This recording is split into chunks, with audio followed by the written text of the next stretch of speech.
Okay, so let us start. Good evening, everyone. This is Mithun, and we are here at the platform of MV EduNet Education for Education. हम EVS के portion का chapter 2 animals plants and animal का second part मतलब हमने first part में animals के बारे में बात की, अब हम प्लांट्स के बारे में बात कर रहे हैं। ये सीटेट के पेपर 1 के EVS पोर्शन का चैप्टर 2 है।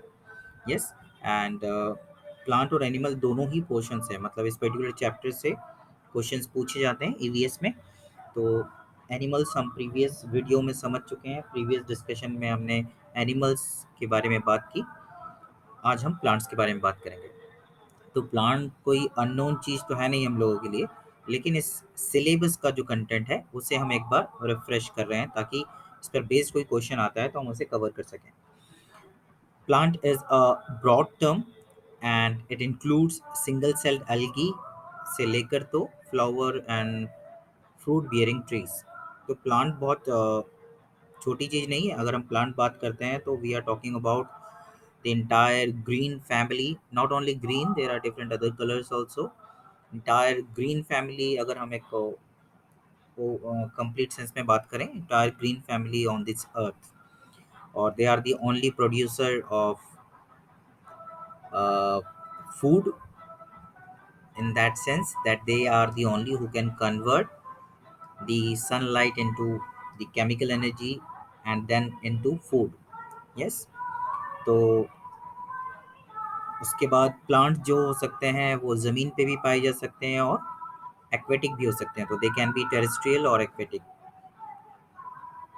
जो ज़मीन पे पाए जाते हैं उन्हें हम टेरेस्ट्रियल प्लांट्स कहते हैं, और जो पाए जाते हैं पानी में उन्हें हम एक्वेटिक प्लांट्स कहते हैं। अब जो एक्वेटिक प्लांट्स हैं वो फ्लोट हो सकती है, पानी के ऊपर तैरती हुई भी दिखाई दे सकती है, सबमर्ज भी हो सकती है, मतलब आधा पानी में या पूरी तरह से पानी में के अंदर हो। जैसे हम कभी डिस्कवरी या नेशनल ज्योग्राफिक पर हम अंडर वाटर जो रिकॉर्डिंग की जाती है, वीडियोस जो होते हैं उनको देखते हैं, तो उसमें हमें बहुत सारे पौधे एट द सरफेस ऑफ सी और रिवर भी दिखाई देते हैं। सो they are available floating on the surface of water. They can be submerged, मतलब पानी के अंदर हो सकते हैं, remain suspended और बिखरे हुए भी हो सकते हैं। और इन सब को हम क्या कहते हैं, जो पानी में पाए जाते हैं, they are called as aquatic plants। तो दो वैरायटी हो गई, मेजरली टेरेस्ट्रियल और दूसरी एक्वेटिक। चलिए आगे बढ़ते हैं। अब हम बात करेंगे different parts of plants. No doubt हम सबके घरों में कोई ना कोई प्लांट होगा। अगर बड़ी जगह उपलब्ध है तो ट्रीज भी हो सकते हैं, लेकिन प्लांट्स तो होंगे ही। Yes, we all have this trend, और आई शुड से ये कल्चर है हम सब इंडियंस के घरों में कि हम कुछ ना कुछ पौधे, कोई ना कोई पेड़ हमारे घरों में होता ही है। यस। सो हम बेसिकली हम सब समझते हैं, even in education also we have gone through the detail about plants. हम पढ़ाते भी होंगे। तो अलग अलग पार्ट्स क्या है, तो बेसिकली अगर हम दो मेजर पार्ट की बात करें या दो मेजर सिस्टम की बात करें, तो एक होता है रूट सिस्टम, एक होता है शूट सिस्टम। तो रूट सिस्टम क्या है, जो ज़मीन से नीचे या हम पानी में भी बात करें तो रूट वाला हिस्सा जो है वो रूट सिस्टम में आता है। जब भी हम किसी सीड को ग्रो करते हैं तो उसमें दो पार्ट डेवलप होते हैं जब वो जर्मिनेट होता है। एक जो शूट सिस्टम में डेवलप होता है, जो ज़मीन से बाहर की तरफ निकलता है, और दूसरा जो ज़मीन के अंदर मतलब टुवर्ड दी ग्रेविटी मूव करता है। यस। तो शूट सिस्टम जो ज़मीन के ऊपर और रूट सिस्टम जो ज़मीन के नीचे, ये तो मेजर दो हिस्से हो गए। लेकिन अगर हम पूरे अलग अलग पार्ट्स की बात करें तो एक एक करके पढ़ते हैं। सबसे पहला जो पार्ट है वो है रूट, जिसे हम जड़ भी कहते हैं। It is mostly underground part. सामान्यतः यह ज़मीन के नीचे अंडरग्राउंड होता है। यस। ये होल्ड करता है प्लांट को होल्ड करता है, मतलब ये थामे रहता है ज़मीन के साथ, क्योंकि धीरे धीरे प्लांट ग्रो होगा तो उसकी पूरी बॉडी का वेट जो है उसे होल्ड करना होगा। Yes. In aquatic plants it present below the surface of water. Generally aquatic plants में हम इसे पानी के सरफेस के नीचे, अगर एक्वेटिक प्लांट ऊपर तैर रहा है तो we can find it beneath the surface of water. Yes, below the surface of water, पानी के सरफेस के नीचे की तरफ वो जड़ें होती हैं। Roots helps in absorbing minerals. Root का मेजर रोल क्या है? मिनरल्स को एब्जॉर्ब करने में ही मदद करती है। वाटर को एब्जॉर्ब करने में कहाँ से? सॉइल से। जनरली अगर हम टेरेस्ट्रियल प्लांट्स की बात करें, सॉइल से मिनरल्स को और वाटर को एब्जॉर्ब करने का ये काम करती है। और फिर ये फर्दर जो है पूरे प्लांट बॉडी में ट्रांसपोर्ट किया जाता है, क्या? मिनरल और वाटर। तो रूट हमने समझा, जिसे हिंदी में हम जड़ कहते हैं। ये इसका मुख्य रोल क्या है कि ये पौधे को ज़मीन में होल्ड करता है, लैंड के साथ होल्ड करता है। एक्वेटिक प्लांट्स में यह पानी के सरफेस के नीचे मिलेगा और ये मिनरल्स और वाटर्स को एब्जॉर्ब करने में काम आता है। अगर हम इस नेक्स्ट पार्ट की बात करें तो वो है स्टेम, जिसे हम हिंदी में तना कहते हैं। Yes, it support the upper structure. ये प्लांट के ऊपरी हिस्से को सपोर्ट करता है। मेजर जो शूट सिस्टम का हिस्सा है उसमें आता है। Stem provide mechanical strength. No doubt, अगर स्टेम कमजोर होता है तो हम देखते हैं तेज हवा चलती है तो, जैसे धान के खेत है या फिर हम बात करें गेहूं में, अगर बहुत तेज हवा चलती है तो पूरा प्लांट जो है बैठ जाता है, मतलब उसका तना इतना मजबूत नहीं होता। तो तने का मजबूत होना जरूरी है क्योंकि वो मैकेनिकल स्ट्रेंथ प्रोवाइड करता है किसी प्लांट को सीधा खड़ा रहने में, यस, स्टैंड करने के लिए। Water and minerals absorb by the root transported to the different parts. No doubt, roots ने जो प्लांट रूट्स ने जो मिनरल एब्जॉर्ब किया है, वाटर एब्जॉर्ब किया है, उसको पूरे प्लांट में ट्रांसपोर्ट कौन करेगा? तो वो तना करेगा। तो ये भी इंपॉर्टेंट रोल है। In some plants stem also participate in store food. जैसे एग्जांपल हम देख सकते हैं शुगर केन। कुछ कुछ प्लांट्स में जो तना है वो स्टोरेज का भी काम करता है, फूड स्टोरेज का भी।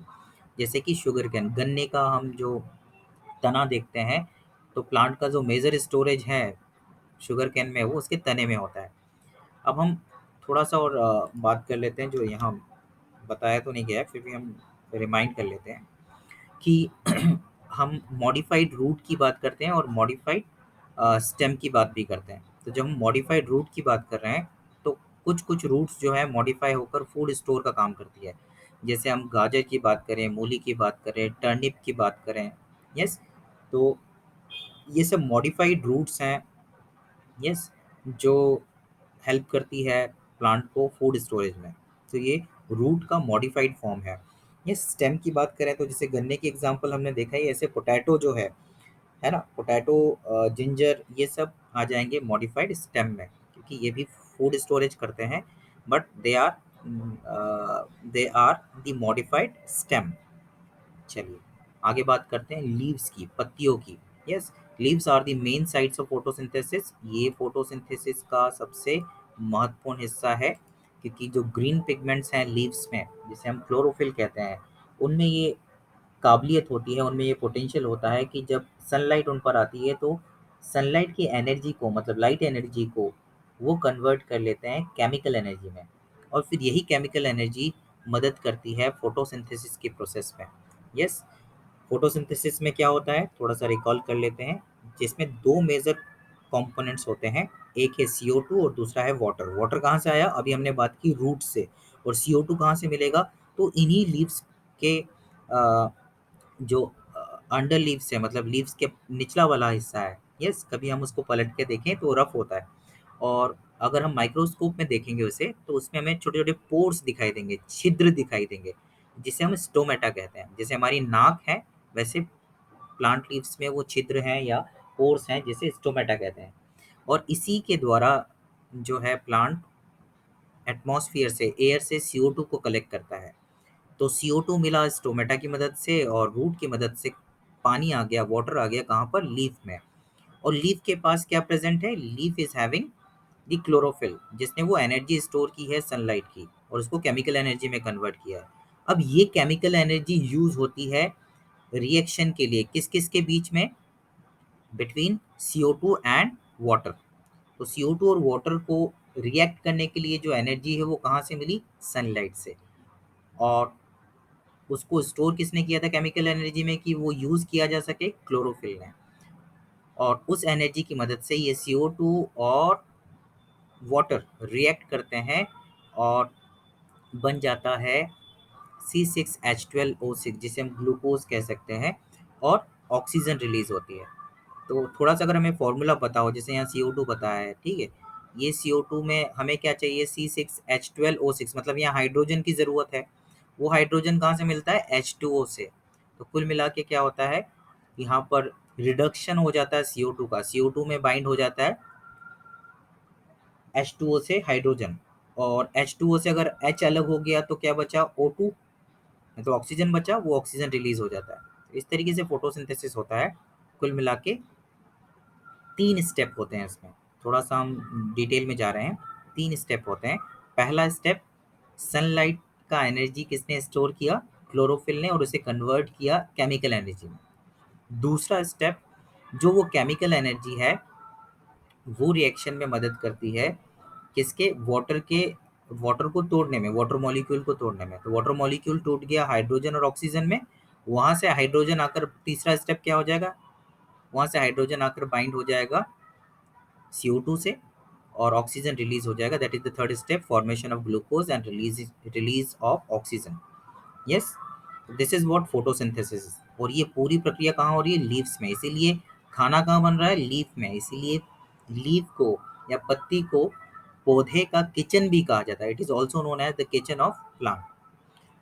They uptake CO2 from atmosphere, water and other nutrient from soil energy and from sunlight। तो कुल मिला के CO2 कहाँ से मिल रहा है, एटमॉस्फेयर से। किसकी मदद से, अभी हमने बात की स्टोमेटा की मदद से। पानी कहाँ से आया, तो जमीन से आया, सॉइल से आया। वो कहाँ, वो किसने कलेक्ट करके दिया, तो रूट ने। और इन दोनों के बीच में रिएक्शन हुई किसकी मदद से, सनलाइट की एनर्जी की मदद से और क्लोरोफिल की मदद से, और फिर भोजन बन गया। तो ये हो गया लीफ का रोल भी, और लीफ की जो प्रॉपर्टी है वो हमने समझी। ये पत्तियां हम सबको पता है। Colour of leaves is green due to the presence of pigment chlorophyll. कौन सा पिगमेंट पाया जाता है, ग्रीन कलर का पिगमेंट, जिसे क्लोरोफिल कहते हैं। और यही वो पिगमेंट है जो सनलाइट की एनर्जी को स्टोर करता है। Chlorophyll in leaves decreases the color of leaves, also change and it may turn into yellow। तो अगर क्लोरोफिल कम होगा तो जो लीफ है उसका ग्रीननेस कम होगा, और धीरे धीरे वो येलो में कन्वर्ट हो सकता है। जैसा कि हम पतझड़ के समय देखते हैं, पत्तियां सूखकर गिरने से पहले येलो रंग की हो जाती है, येलो कलर की हो जाती है। यस, और सामान्यतः ऐसी लीफ जहाँ क्लोरोफिल कम होगा वो भी येलोइश दिखती है। अब अगला पार्ट जो देख रहे हैं हम वो है flower, the most attractive part of the plant. और ये रिप्रोडक्टिव ऑर्गन भी है प्लांट का, क्योंकि इसी की मदद से रिप्रोडक्शन होता है। यस, जैसे ह्यूमन बींग्स में अगर हम बात करें तो मेल और फीमेल रिप्रोडक्टिव सिस्टम है, ऐसे ही प्लांट का रिप्रोडक्टिव ऑर्गन क्या है, फ्लावर है।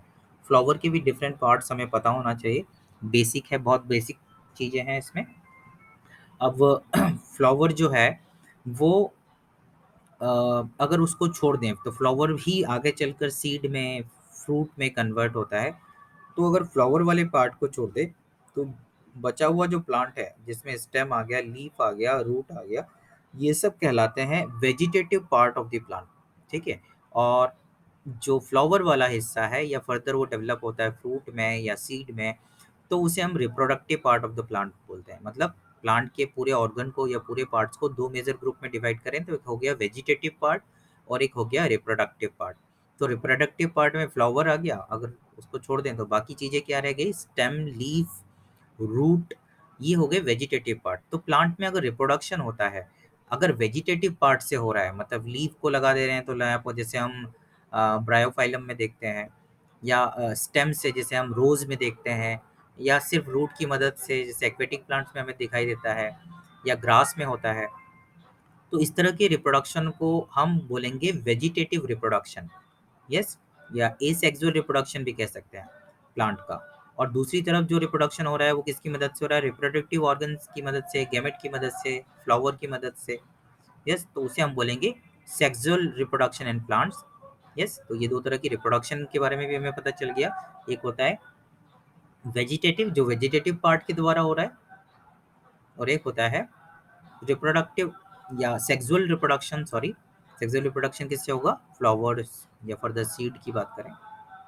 तो फ्लावर की और आगे बात करें, सबसे अट्रैक्टिव पार्ट होता है, फ्लावर हैज 4 डिस्टिंक्ट पार्ट, स्टेमन होता है, कार्पेल होता है, पेटल होता है और सेपल होता है। तो अगर कोई फ्लावर देखते हैं, जैसे अगर गुड़हल का पौधा आपको ध्यान होगा, और उसकी फ्लावर को अगर हम ध्यान से याद करेंगे तो हमें ध्यान आएगा गुडल में जो आउटर ग्रीन लेयर होती है। यस, ऐसे इन सर्कल्स को, 4 सर्कल्स होते हैं। सबसे आउटर सर्कल जो बर्ड का ग्रीन वाला हिस्सा रहता है, जो बाद में नीचे आ जाता है जब ग्लो होता है फ्लावर, तो जब खिलता है फूल, तो जब बर्ड्स रहता है, कली फॉर्म में रहता है, तो जो कवरिंग रहती है ग्रीन कलर की, उसे हम बोलते हैं कैलिक्स। और उसके एक यूनिट को, कैलिक्स के एक यूनिट को हम बोलते हैं सेपल। फ्लावर का एक वीडियो बना हुआ है, उसको मैं शेयर करूंगा, तो आपको फ्लावर के सारे ये जो पार्ट्स हैं वो क्लियर हो जाएंगे। फिर भी एक शॉर्ट में हम बात कर लेते हैं।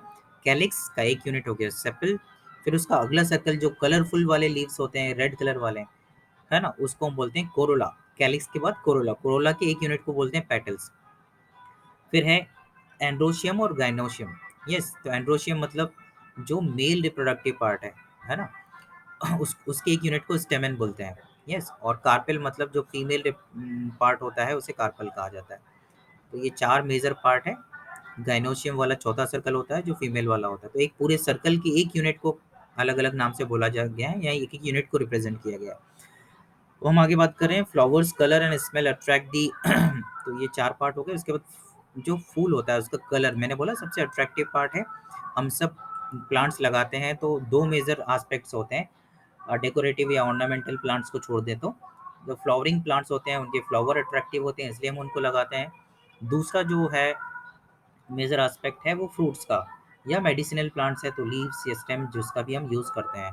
यस, तो पॉलिनेटर लाइक बीज, पॉलिनेटर मतलब जो पॉलन ग्रेन्स को ट्रांसफर करते हैं। 2 तरह की रिप्रोडक्शन या पॉलिनेशन होती है, एक होती है सेल्फ पॉलिनेशन, एक होती है क्रॉस पॉलिनेशन। तो सेल्फ पॉलिनेशन जब एक ही प्लांट है और उसके किसी एक फ्लावर का मेल पार्ट, मतलब जिसको हम पॉलन ग्रेन कहते हैं। कभी आपने देखा होगा येलो डस्टी पार्टिकल्स, कभी आप गुडल के लीफ को लें तो आपको येलो डस्टी पार्टिकल्स मिलेंगे उस पे, वो है पॉलन ग्रेन्स। वो जाकर स्टिग्मा पे जब पहुंचता है तो पॉलिनेशन होता है, मतलब मेल गैमेट्स का फीमेल गैमेट तक पहुंचना, मतलब पॉलिनेशन। अब पॉलिनेशन सेल्फ कब होगा, जब एक ही प्लांट के किसी एक फ्लावर का पॉलन ग्रेन उसी पेड़ के किसी दूसरे फ्लावर के फीमेल पार्ट तक पहुंच रहा है या फीमेल गैमेट तक पहुंच रहा है, तो उसे हम सेल्फ पॉलिनेशन कर रहे हैं कहेंगे, मतलब उसी में हो रहा है इसीलिए। और क्रॉस पॉलिनेशन कब होगा, जब किसी दूसरे प्लांट का, दूसरे प्लांट मतलब एक ही स्पीसीज के होना चाहिए। अगर हम आम की बात करें तो आम के किसी दूसरे पेड़ से जो पॉलन ग्रेन है, उसी आम की प्रजाति के किसी दूसरे पेड़ पर कि फ्लावर तक पहुंचे, है ना, और फीमेल पार्ट तक जाए और पॉलिनेशन हो, तो उसे हम क्रॉस पॉलिनेशन कहेंगे। यस, इसमें कौन मदद करते हैं, तो बीज मदद करती है। मधुमक्खियां जब जाके बैठती है नेक्टर कलेक्ट करने के लिए, तो उनके पैरों से चिपक जाता है पॉलन ग्रेन, फिर दूसरे फ्लावर दूसरे ट्रीज पे जाती है। इस तरीके से वो, या दूसरे इंसेक्ट्स भी हो सकते हैं। वाटर भी मदद करता है वैसे तो, अगर एक्वेटिक प्लांट है तो। इस तरीके से पॉलिनेशन होता है, मतलब मेल गैमेट का फीमेल गैमेट तक पहुंचना, that is pollination. After pollination, जैसे ही पॉलिनेशन होता है, सीड जो है, फ्लावर जो है, उसकी पत्तियां बिखर जाती है। मतलब ये हमने पेटल्स के बारे में जो बात की, जो कलरफुल पार्ट है, वो पूरा जो है फ्लावर, उसके जो सारे पार्ट्स हैं वो डिटैच हो जाते हैं, सिर्फ फीमेल वाला पार्ट रहता है उसमें से। सीड और वही फीमेल वाला पार्ट जिसको हम गाइनोशियम कह रहे थे, वो फूलकर या स्वेल होकर या ग्रो होकर फ्रूट बनाता है। तो seed develops in the part of a flower called ovary. Ovary वाला जो पार्ट है फ्लावर का, वो सीड में डेवलप होता है। एक्चुअली ओवरी तो नहीं, ओवरी डेवलप होता है फ्रूट में, और ओव्यूल्स डेवलप होते हैं सीड्स में। ओवरी वाला हिस्सा फ्रूट होता है। जैसे अगर हम मान लीजिए आप पपीता खा रहे हैं, तो पपीता खा रहे हैं तो जो पपीता हम खाते हैं वो है ओवरी, और उसके अंदर जो सीड्स हैं वो है ओव्यूल। किसका, जो पपीते का फ्लावर आया होगा। यस। फिर फ्रूट्स की बात करें, yes, it is the seed bearing structure, जो सीड को बियर करता है। एक्चुअल में फ्रूट क्यों ग्रो करता है कोई भी प्लांट, उससे उसको क्या फायदा। तो मेजर एस्पेक्ट जो फ्रूट बनने का है, या इवोल्यूशन में अगर हम प्लांट की बात करें तो यूनिसेल्युलर ऑर्गेनिज्म से, जैसे कि अलगी के बारे में हमने बात की, वो डेवलप होके ट्रीज में डेवलप हुए। और फिर पहले तो सीड का अगर हम बात करें, जो सिंपलेस्ट फॉर्म है प्लांट्स के, बहुत सारे प्लांट्स ऐसे हैं जिनमें ना फ्लावर होता है ना ही सीड, तो उनमें जो वेजिटेटिव रिप्रोडक्शन से ही ग्रोथ होती है, या बोले रिप्रोडक्शन या जनरेशन आगे बढ़ती है। अगर हम हायर प्लांट की बात करें या ट्रीज की बात करें जो सीड्स ग्रो करते हैं, वो अपने सीड के चारों तरफ कोई ऐसा स्ट्रक्चर डेवलप करते हैं जिससे वो सीड एक जगह से दूसरी जगह ट्रांसपोर्ट हो सके। क्योंकि अगर वो लार्ज स्केल में सीड ग्रो कर रहे हैं, तो वो सीड कहाँ गिरने वाले हैं? उसी प्लांट के आसपास। और उसी प्लांट के आसपास गिरेंगे तो क्या होगा? उस प्लांट के चारों ओर एक कंपटीशन चालू हो जाएगी ग्रोथ के लिए, सर्वाइवल के लिए। तो हर एक ट्री चाहता है, हर एक प्लांट चाहता है कि उसके जो रिप्रोडक्टिव इनपुट्स हैं, मतलब जो सीड्स हैं या जो एम्ब्रियोज हैं, वो ज़्यादा दूर से दूर जाके फैले ताकि सबको सर्वाइवल का प्रॉपर चांस मिले। यस, जमीन मिले, पानी मिले, धूप मिले, यस, न्यूट्रिएंट्स मिल सकें, किसी तरह की कंपटीशन नहीं हो, तो सर्वाइवल के चांस ज़्यादा होंगे। तो इसी को सीड डिस्पर्जल कहते हैं। और इसके लिए वो क्या करते हैं? अपने चारों तरफ क्या बनाते हैं? अपने चारों तरफ फूड डेवलप करते हैं। पहले तो उन्होंने फ्लावर अट्रैक्टिव बनाए, क्यों बनाए? ताकि पॉलिनेशन हो सके। और फिर फ्रूट भी फूड ही होता है, मतलब उसमें न्यूट्रिएंट्स रहते हैं। तो बंदर खाएगा, बर्ड्स खाएंगी, और फिर वो जहाँ पे जाकर एक्सक्रीट करेंगे वहाँ पर वो सीड पहुँच जाएगा। या फिर एक और तरीका होता है कि वो फ्लोटिंग सीड्स बनाते हैं, एक्वेटिक। जैसे हम देखते हैं नारियल, नारियल जब पानी में गिरता है तो तैरता है, तो इस तरीके से नारियल तैर के एक किनारे से दूसरे किनारे पहुंचेगा, वहां जाके ग्रो होगा। तो ये भी सीड डिस्पर्जल का एक तरीका हो गया। एक और तरीका होता है, हम देखते हैं कुछ सीड्स जो रहते हैं उनके चारों तरफ फीदर्स होते हैं या फिर हेयर फाइबर्स होते हैं। यस, ताकि वो उड़ सके और हवा में उड़ के एक जगह से दूसरी जगह पहुंच सके।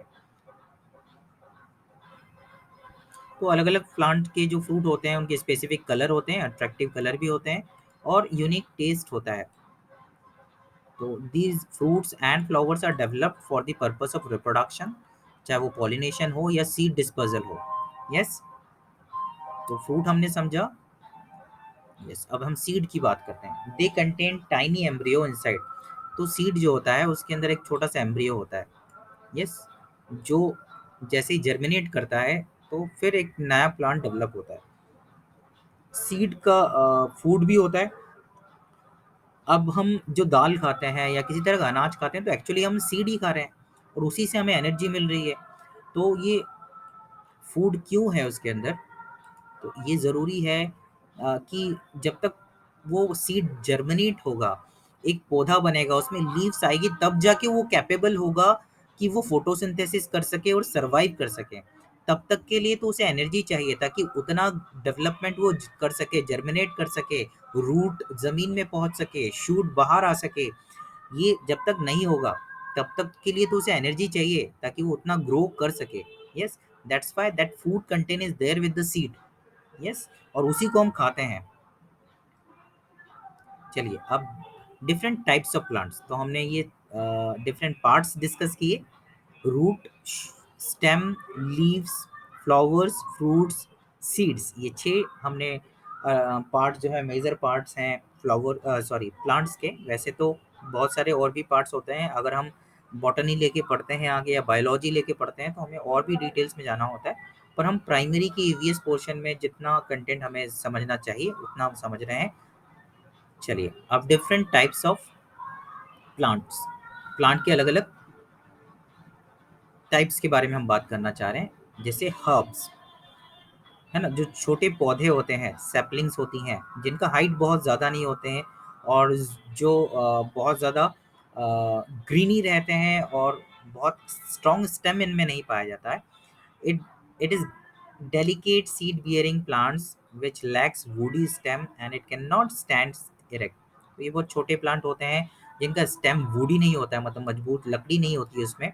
यस, और ये स्टैंड नहीं कर सकते, इनको सपोर्ट देना पड़ता है। जनरली एक छोटी हाइट तक ही ग्रो करते हैं। Yes, herbs are commonly used for flavouring food.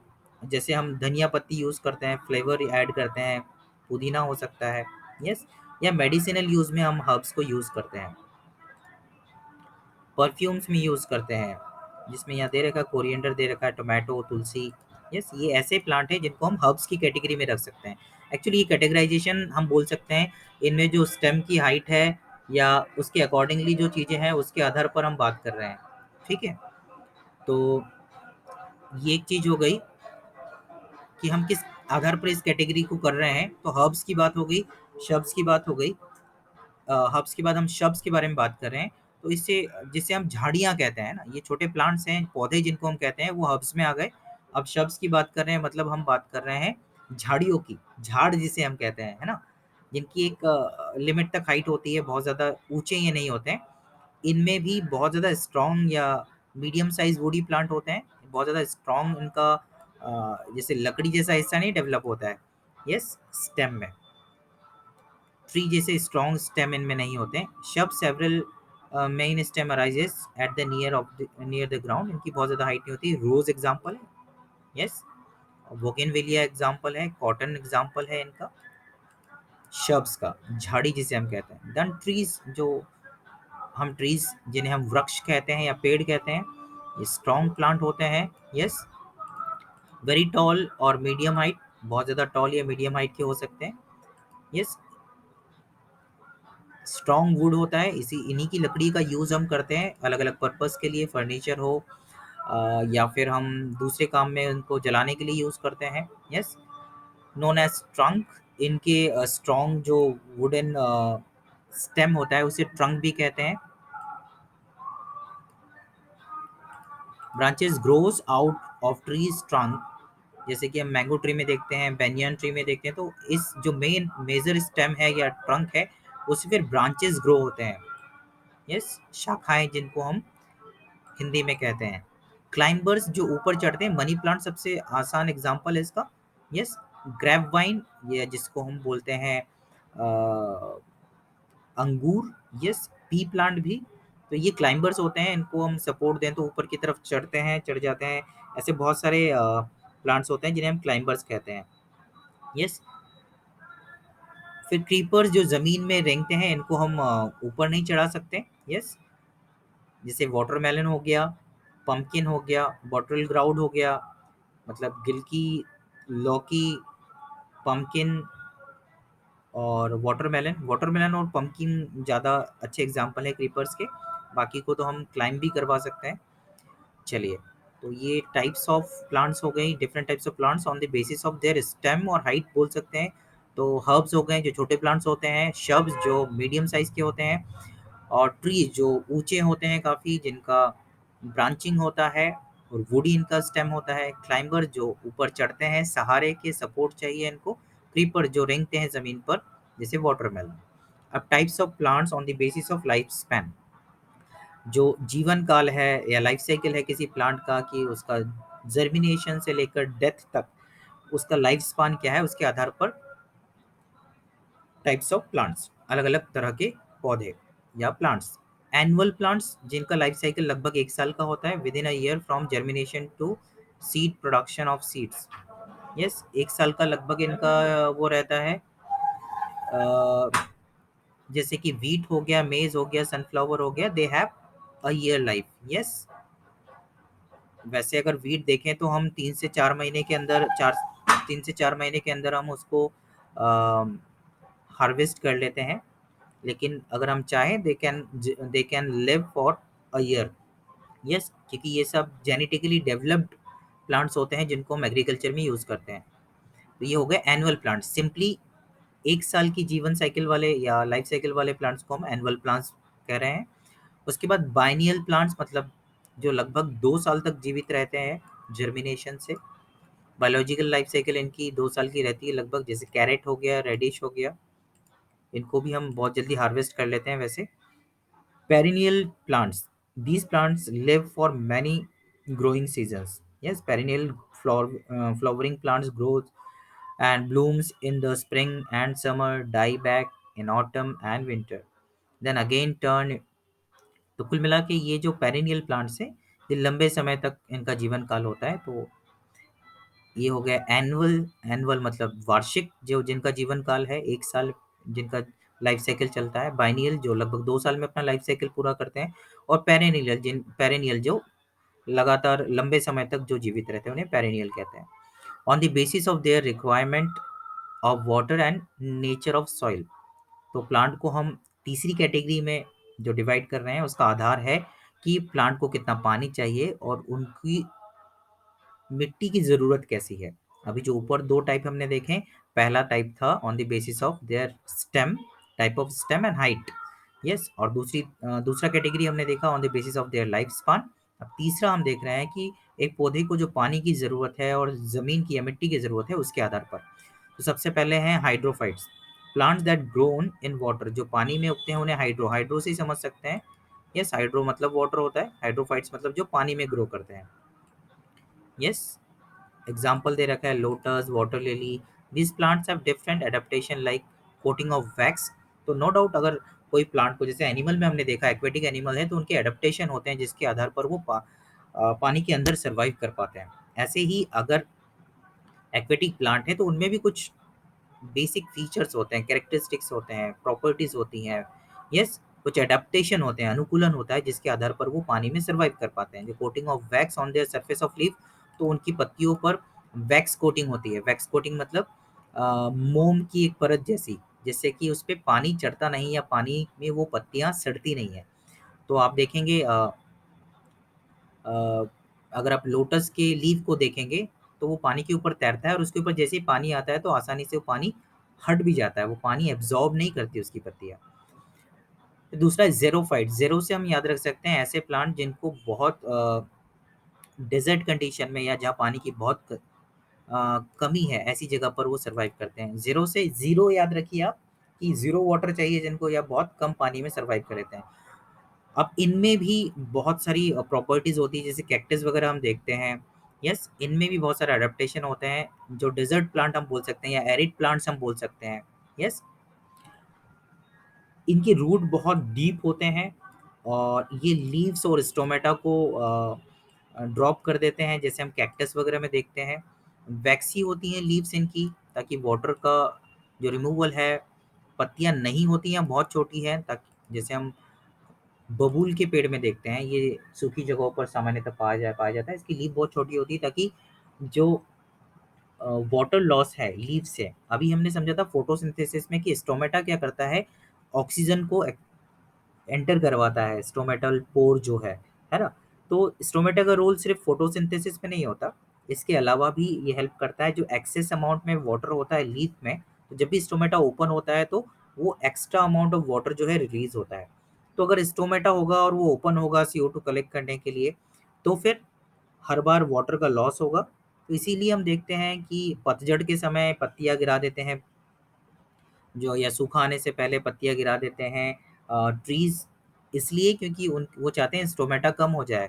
कम क्यों हो जाए? ताकि वाटर लॉस कम हो। कम क्यों वाटर लॉस? क्योंकि वाटर अवेलेबिलिटी अभी कम है। सिमिलरली जो ऐसी जगह पर एरिड लैंड्स पर, डेज़र्ट में जहाँ पर ऐसे प्लांट्स को ग्रो होना होता है, उनमें एडाप्टेशन है, दे हैव वेरी स्मॉल और नो लीव्स। अब आप ये सोचेंगे कि अगर स्टोमेटा नहीं होगा तो फिर कैसे फोटोसिंथेसिस करेगा वो प्लांट? यस, तो दे हैव देयर स्टेम जो है उसी में फिर क्लोरोफिल पाया जाता है और उसी में स्टोमेटल पोर्स भी होते हैं जिसकी मदद से वो CO2 को एब्जॉर्ब करते हैं, या सॉरी एब्जॉर्ब तो नहीं, एक्सेप्ट करते हैं, इनहेल करते हैं, एक तरीके से बोल सकते हैं। यस, और स्टोमेटा का एको रोल है, ये तो रोल हो गया वाटर, एक्सेस वाटर को रिलीज करना जिसे हम ट्रांसपिरेशन कहते हैं। एक हो गया CO2 को अंदर लेना, और एक हो गया ऑक्सीजन जो बना है उसे बाहर भी करना। यस, तो इन सभी रोल में लीफ रहता है। तो ज़ेरोफ़ाइट्स की हम बात कर रहे थे, जो शुष्क अवस्था जहाँ पर पानी की कमी है, डेज़र्ट कंडीशन है, उस ऐसी जगहों पर डेज़र्ट एडाप्टेशन के साथ ग्रो होने वाले प्लांट्स को हम, या उस ग्रुप ऑफ प्लांट्स को हम ज़ेरोफ़ाइट्स कहते हैं। देन मीज़ोफ़ाइट्स, मीज़ोफ़ाइट्स ऐसी जगह, मेसो का मतलब हम बोल सकते हैं मीडियम स्टेटस, जहाँ पर बहुत ज़्यादा, ना तो बहुत ज़्यादा ड्राई है और ना ही बहुत ज़्यादा वेट है, ना तो बहुत वेट एरिया है, ना ही बहुत ड्राई एरिया है। सामान्य परिस्थिति में जो ग्रो करते हैं, तो उसमें मैंगो, नीम जो हम मध्य प्रदेश में भी देखते हैं, इस तरह के पेड़ सामान्यतः पाए जाते हैं। हम ना तो बहुत वेट लैंड में आते हैं और ना ही बहुत ड्राई लैंड में आते हैं। तो ऐसी जगह ऐसे ट्रीज़ मिलते हैं जिन्हें हम मीज़ोफ़ाइट्स की कैटेगरी में रखते हैं। देन हैलोफ़ाइट्स, जहाँ सलाइन सॉइल होता है। सलाइन सॉइल कहाँ होगा? जहाँ समुद्र का पानी बहुत इकट्ठा रहता है या हाई टाइड्स जहाँ आते हैं। यस, तो मैनग्रोव्स जो हम देखते हैं बे ऑफ बंगाल के पास, जहाँ पर ड्रेन होती है, जो ईस्ट फ्लोइंग रिवर्स है सामान्यतः, वो ड्रेन होती है बे ऑफ बंगाल में, वहाँ पर हमें मैनग्रूव्स मिलता है। यस, ये मैनग्रूव जो होते हैं ये सलाइन वाटर में या सॉइल जो रहता है बहुत ज़्यादा सलाइन होता है यहाँ पर, मतलब नमक की क्वांटिटी बहुत ज़्यादा होती है। क्यों? क्योंकि नमक जो है वो पानी के साथ, जो समुद्र का पानी है उसके साथ बार बार आकर इकट्ठा होता रहता है मिट्टी में, और ऐसी जगह पर सामान्य कोई दूसरा प्लांट ग्रो नहीं हो सकता। ऐसी कैटेगरी को, ऐसे प्लांट्स को हम बोलते हैं हेलोफाइट्स। यस, राइजोफोरा इसका एग्जाम्पल है। और हम बात कर रहे थे मैनग्रूव्स की। तो मैनग्रूव्स में स्पेशल रूट्स भी होते हैं जो उनके स्टेम से निकलते हैं, जो ऐसी मडी लैंड में उनको सपोर्ट करते हैं। तो ये हेलोफाइट्स हो गए। हेलो वर्ड जो है ये हेलोजन वर्ड से आया है, जैसे नमक में NaCl, क्लोरोफ्लोरोब्रोमोआइडो, ये हेलोजन ग्रुप के एलिमेंट्स हैं। उस आधार पर हेलोफाइट्स ये नाम रखा गया है। तो ये कैटेगरीज हमने देखे major 4 on the basis of their survival on the amount of water and nature of soil. तो हाइड्रोफाइट्स हो गया, हाइड्रोफाइट्स मतलब जिनको वाटर में हम देखते हैं। एक्वेटिक प्लांट्स की बात करें, ज़ीरोफाइट्स मतलब डेजर्ट प्लांट, मेसोफाइट्स मतलब जो नॉर्मल कंडीशंस में सर्वाइव कर लेते हैं, ना बहुत सूखा ना बहुत गीला। और हेलोफाइट्स मतलब जो सलाइन वाटर, मतलब ऐसी जगह जहाँ नमक ज़मीन में बहुत ज़्यादा है, वैसी जगह सर्वाइव कर पाते हैं, उनमें एडेप्टेशन पाया जाता है, वो है हेलोफाइट्स। अब सिग्निफिकेंस की बात करें, प्लांट की सिग्निफिकेंस मतलब हमारा सर्वाइवल ही डायरेक्टली इनडायरेक्टली प्लांट्स पर है। प्लांट्स हमें ऑक्सीजन प्रोवाइड करता है, ये सबसे मेजर रोल है। यस, प्राइमरी प्रोड्यूसर है, जो मैं बोल रहा था, फूड, सनलाइट को फूड में कन्वर्ट करने का जो काबिलियत है, जो पोटेंशियल है, वो प्लांट्स में है। और उसी के आधार पर अर्थ पर खाना अवेलेबल होता है, चाहे हम वेजिटेरियन हो, नॉन वेजिटेरियन हो या ओमनीवोर्स हो। यस, हम सर्वाइव ही नहीं कर सकते हैं अगर प्लांट्स नहीं होंगे, क्योंकि सनलाइट को फूड में कन्वर्ट करने की काबिलियत तो सिर्फ प्लांट्स के पास है। That's why they are also known as primary producer. Plant provides shelter to birds. अगर हम दूसरे एनिमल्स की बात करें तो बर्ड्स जो अर्बोरियल या टेरेस्ट्रियल एनिमल्स हैं वो ट्रीज के बिना नहीं सर्वाइव कर सकते हैं, चाहे वो इंसेक्ट्स हों, बर्ड्स हों या दूसरे एनिमल्स हों। इन सभी को शेल्टर कौन प्रोवाइड करता है, रहने की जगह कौन प्रोवाइड करता है? तो trees, plants. Plants help in maintaining temperature, ये बहुत इंपॉर्टेंट फैक्टर है। हम देखते हैं ऐसी जगह जहाँ पर बहुत ज़्यादा ग्रीन है, ग्रीनरी है, ट्रीज़ हैं, वहाँ पर टेम्परेचर ना बहुत ज़्यादा होता है, ना बहुत कम होता है। तो प्लांट्स हेल्प करते हैं टेम्परेचर को मेंटेन करने में। वाटर साइकिल जो अर्थ पर चलता है, जिसकी वजह से जो पानी इवेपोरेट होता है, वापस अर्थ पर आता है। तो वाटर साइकिल की को मेंटेन करने में भी प्लांट्स का रोल है, और सॉइल इरोजन को भी कम करने में, मतलब मिट्टी की उर्वरता को बनाए रखते हैं, प्लस उसको होल्ड करते हैं, जिसको हम बोलते हैं मृदा का क्षय होने से, है ना, मतलब भूमि के क्षय होने से बचाता है। दैट इज सॉइल इरोजन को कम करता है। Plant provide all desired nutrients which are essential for the growth and development of human. तो सभी तरह के न्यूट्रिएंट्स हमें प्लांट से मिलते हैं, डायरेक्टली एंड इनडायरेक्टली। यहाँ डायरेक्टली जो कैटेगरीज हैं उसके बारे में बात किया जा रहा है। सीरियल्स मतलब तमाम तरह के जो अनाज हैं, उससे हमें कार्बोहाइड्रेट मिलता है। पल्सेस, तमाम तरह की दालें, जिससे हमें क्या मिलती है? प्रोटीन। रूट्स, जो मैं बात कर रहा था, मॉडिफाइड रूट्स, जिसमें रेडिश आ गया, टर्निप आ गया, कैरेट आ गया, बीट रूट आ गया। यस। स्टेम की बात करें तो जिंजर, गार्लिक, पोटैटो, ऑनियन। ये 2 चीज़ आप याद रखिएगा, क्योंकि मॉडिफाइड रूट और स्टेम के बारे में पूछा जाता है। तो ये मॉडिफाइड स्टेम है, जिंजर है, गार्लिक है, पोटैटो है, ऑनियन है। लीव्स की बात करें तो कैबेज, स्पेनिच, आयरन काफ़ी मिलता है हमें। यस, तो सभी तरह के न्यूट्रिएंट्स की बात हो रही, चाहे विटामिन्स हो, मिनरल्स हो, कार्बोहाइड्रेट हो, प्रोटीन हो, ऑयल हो मतलब फैट हो, वो सब हमें प्लांट से मिलता है। Fruit and vegetables, apple, banana, orange, all kind of fruit and vegetables, nuts, almond, walnut, cashew, peanut. Seeds की बात करें तो different kind of gram, beans, ये सब प्रोटीन वाले होते हैं। जो तो तमाम तरह के न्यूट्रिएंट्स हमें प्लांट से मिलते हैं। Plants provide material that have medicinal value.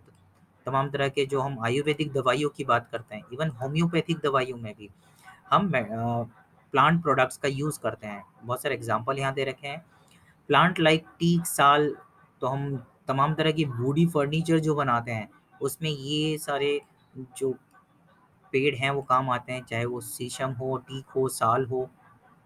Different kinds of different kinds of beverages obtained from the plants, plant produce like tea beverages, मतलब पेय पदार्थ की बात कर रहे हैं तो पेय पदार्थ में हमें टी हो, कॉफ़ी हो या अल्कोहलिक ड्रिंक हो जो गन्ने से या दूसरी चीज़ों से बनाई जाती है, अल्कोहल जिनको हम बोलते हैं। तमाम तरह की शराब जो होती है वो भी हमें प्लांट से मिलती है। तो प्लांट के जो सिग्निफिकेंस है, जो महत्व है पौधों का या प्लांट्स का, वो तो अनगिनत है, उस अनकाउंटेबल है। यस, तो ये कुछ मेजर एस्पेक्ट्स हैं सिग्निफिकेंस के, इम्पोर्टेंस के।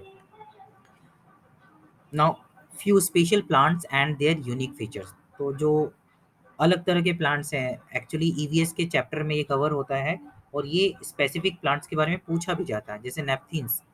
यस, ये ऐसे प्लांट्स हैं जो इंसेक्ट्स को और दूसरे ऐसे छोटे जीवों को पकड़ लेते हैं, और ये एक तरह से कार्निवोरस प्लांट्स कह सकते हैं हम इनको कह सकते हैं, क्योंकि इनका प्रोटीन सिंथेसिस ये लोग नहीं कर पाते हैं। तो डायरेक्टली इंसेक्ट्स, फ्रॉग और माइस, छोटे चूहों वगैरह को पकड़ कर खाते हैं, जैसे पिचर प्लांट हो गया, है ना, संडियो हो गया, फिर वीनस ट्रैप हो गया। ये कुछ प्लांट्स हैं जिनको हम नेपथिन्स कहते हैं। नेपेंथीज, सॉरी, मैंने प्रोनाउंसिएशन इसका गलत किया है। तो हम बोल सकते हैं एक तरह से इंसेक्टिवोर्स हैं ये प्लांट्स। यस, अब जो खेजड़ी खेजड़ी या खेजड़ी ट्रीज, जो स्पेशल ट्रीज हैं, राजस्थान में पाई जाती है मेनली डेजर्ट एरिया में।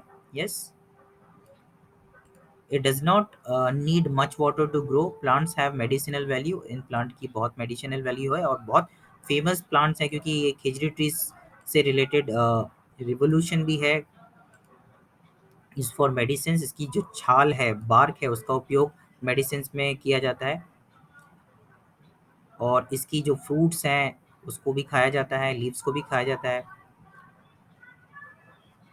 और इसकी जो would of this plant is not attacked by insects, तो इसकी वुड मेडिसिनल भी है और इस पर इंसेक्ट्स का अटैक नहीं हो पाता। तो ये कुछ इंपॉर्टेंट फीचर है खेजड़ी ट्रीज की। फिर बेनियन ट्री, बरगद,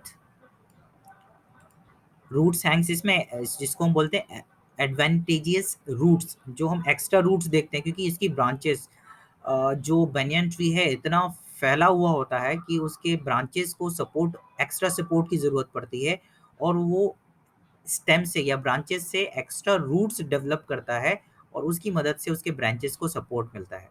और एक बनियान ट्री या फिर हम बरगद का पेड़ जो है, एक पूरी सोसाइटी है एनिमल्स की। यस, वहाँ तमाम तरह के बर्ड्स, एनिमल्स को रहने की जगह और खाने के लिए भोजन मिल पाता है। चलिए, और डेजर्ट ओक, डेजर्ट वर्ड से ही समझ में आ रहा है कि ये कहाँ पाया जाता है। स्पेसिफिकली ये ऑस्ट्रेलिया में पाया जाता है, डेजर्ट लैंड में। It grows up to height of 12 to 15 feet above the land, root also plants deep inside till the water reach, मतलब इसकी जो रूट होती है काफ़ी डीप होती है। क्यों डीप होती है? क्योंकि जो डेजर्ट लैंड है उसमें पानी काफ़ी नीचे चला जाता है। Trunk of this plant has the capacity to store water. Sometimes local people use this to store the water, drink and into the pipe in the tank. तो जो इन डेजर्ट ओक है, इसमें बहुत सारा पानी इकट्ठा रहता है, तो बहुत सारे जीवों के लिए और वहाँ डेजर्ट में रहने वाले लोगों के लिए भी ये पानी की एक स्रोत का काम करता है। Then croton, croton roots of this plant is limited to surface of the land, so when plant faces water deficient, तो इसका जो रूट होता है वो सरफेस पर ही होता है। तो इसके स्पेसिफिक फीचर ये है कि जब पानी की कमी होती है, तो फिर इसके जो लीव्स हैं वो येलो कलर में कन्वर्ट हो जाते हैं। Unique quality of the plant tells about the availability of water, and that is the reason that sometimes it is also planted with crops. तो क्रोटॉन जो है, जैसे ही पानी की कमी होती है तो इसकी लीव्स जो होते हैं येलो कलर के हो जाते हैं। तो एक तरीके से पानी की अवेलेबिलिटी को किसी मिट्टी में समझने के लिए क्रॉप के साथ भी इसे उगाया जाता है। प्लांट ऑफ बनाना इज शब, ये इंपॉर्टेंट है कि जो केले का पेड़ है, हम पेड़ कहते हैं लेकिन वो है शब, झाड़ है।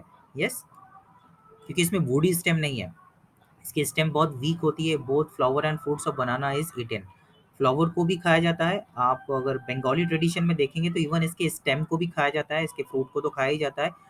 केले को कच्चा भी खाया जाता है, पकने पर भी खाया जाता है, और इसके फ्लावर जो होते हैं उसे भी खाया जाता है।